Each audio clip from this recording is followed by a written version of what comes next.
Well, we've got Wayne Brezinka with us here this morning on Minnesota's Morning Show, live from Nashville, Tennessee, Music City, USA. How you doing, Wayne? I'm doing great. I'm waking up a little bit, but I'm glad to be with you all this morning. So thank you. If you'd had as much coffee as we have had already today, you'd be good. over-caffeinated probably. So Wayne sent me an email the other day. Mm-hmm. Did you grow up? Were you born in Minnesota and grew up in Uppsala? Is that the deal? Yeah, I did. I was born in Minneapolis, and then my parents moved up towards Uppsala when I was in first or second grade, so I was about 6 or 7 years old, and spent the remainder of my growing up years there in Little Falls, Uppsala area. Yeah. So we're talking to Wayne this morning because we'll fill in the blanks. But you know George Strait's new album that just came out. Right. It's available on iTunes and at Walmart. Cold Beer Conversation has got that cool album cover on it. Right. And Wayne, who grew up in Uppsala, designed the cover, which is really cool. Yeah, and we'll talk about some of his artwork too because I was looking online. Okay. It's very neat. Wow. So. One asks, how does a kid in Uppsala end up creating George Strait's album cover? It's a long journey. It didn't happen overnight, I tell you. It was a dream. I always wanted to. When I was growing up, I was always very creative, and exhausted all the art courses in school in Uppsala there and went to school for commercial art, and I always loved music. And I thought, man, I've got to go to Nashville. That's where it's happening. This was in the early 90s. And I thought, the only way to do it is to just, pack up the car and move. And of course, my parents were a bit sad about me doing that. But, I didn't know anybody. I just moved in with two other guys I didn't know and, landed my first gig at an advertising agency in 93, in December of 1993. And then I kind of held on loosely to the idea that, this album cover dream may or may not happen. And slowly it kind of just opened up and, landed a job at a record label. And, shortly thereafter, I was there for 4 years and things just started progressing. I was fired after working there for 4 years, and that was a shock. But at the same time, it was probably one of the best things that ever happened because it set me free. So,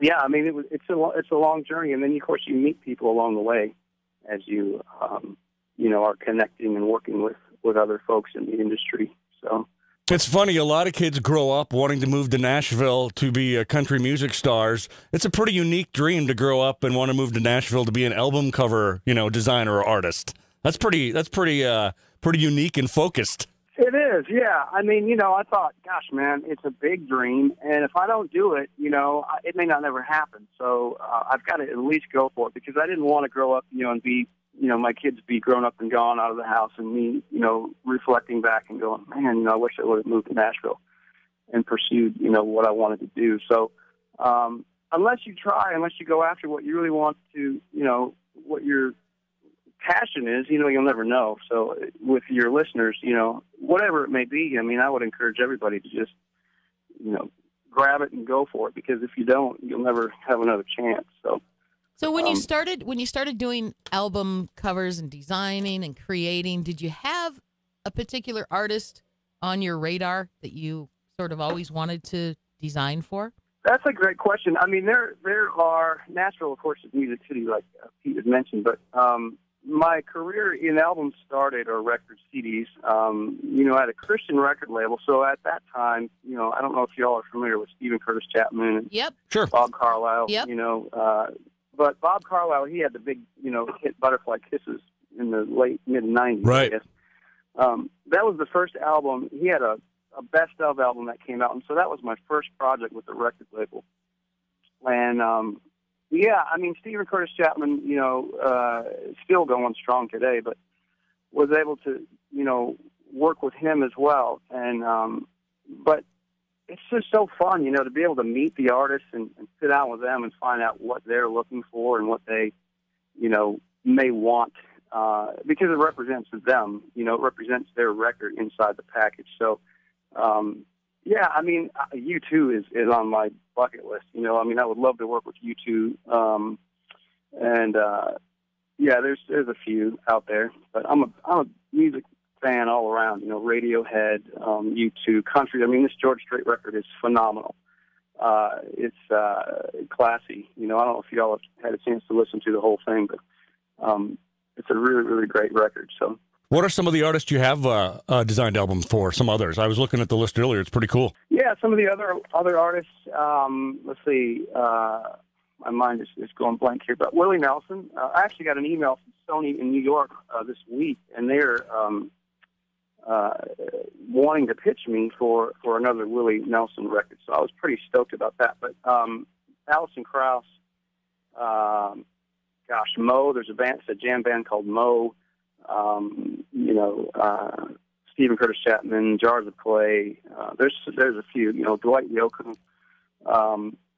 Yeah, there's and when I look back, you know, and just reflect, I am kind of blown away by the opportunities that have kind of been given to me. So it's really cool. You know, looking through your online stuff, I was, you know, poking around on Facebook and Instagram. Your artwork, I mean, above and beyond even the artist or the album covers, amazing stuff. And anybody that's listening this morning would recommend going to minnesotasnewcountry.com and checking out his stuff. It is way cool. Thank you very much. Yeah, I through the encouragement of some friends, you know, obviously the record industry has shrunk, you know, tremendously with iTunes and people finding new ways to get their music out there. Independent artists are, you know, brilliant at doing that. But so my business in terms of the record covers has shrunk as well. But I love it. It's still a big passion. But the fine art, you know, creating pieces that are, you know, hopefully ending up in people's homes or galleries or whatever is now a new aspect of what I do. Do you still have? I'm sorry. Do you still have friends and family in Minnesota? I do. My parents. I think they're listening this morning. Yeah. My mom and dad. Who do you need? Give them some shout outs. Yeah. Give them some love.